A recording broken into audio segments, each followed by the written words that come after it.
سکھر سے دانش راجپوت کی رپورٹ کے مطابق سکھر رینج پولیس کی جانب سے 16 ڈیز ایکٹیویزم کے حوالے سے تقریب ہوئی۔ پروگرام ویمن ریٹائرڈ فور چینج نے صنفی بنیاد پر تشدد جیسے حساس اور گہرے سماجی مسئلے پر IBA یونیورسٹی سکھر میں تقریب کا انعقاد کیا گیا، جس کے مہمان خصوصی DIG سکھر فیصل عبداللہ چاچڑ،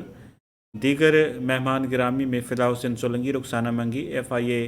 سائبر کرائم کے Amjad Ali, continental biscuit limited کے admin manager retired colonel Shahid Bashir Nari, foundation کے Anwar Mehr, madam Shahnaz, madam Ghazala, madam Azra, DSP complaint cell Hafeez Ahmed, ASF کے خواتین اہلکار، وکلاء، خواتین صنم فقیر، طلبات اور دیگر مہمان نے تقریب میں شرکت کی۔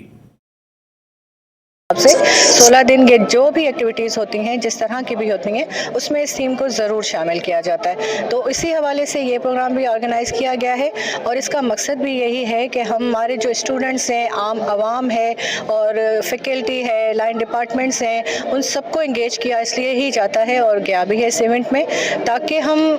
اگر جینڈر بیسڈ وائلنس کو ختم نہیں کر سکتے تو ایٹ لیسٹ اس کی روک تھام، اس کو کم کرنا، اس میں کچھ اپنا کردار ادا کر سکیں۔ اور خاص طور پر جو میری رائے ہے، اور اس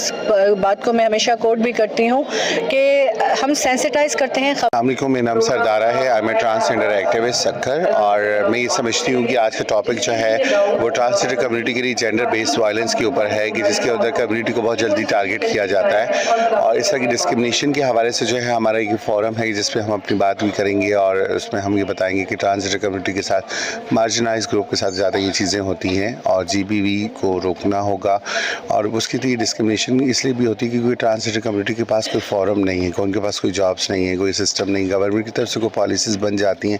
امپلیمنٹیشنز نہیں ہیں۔ جب اس طرح کی چیزیں ہوں گی تو ڈیفینیٹلی اگر ان کو ایک موقع ملا جائے گا، تو میں سمجھتی ہوں کہ ٹرانسجینڈر کمیونٹی کا آنے والا جو وقت ہے وہ برائٹ فیوچر ہے۔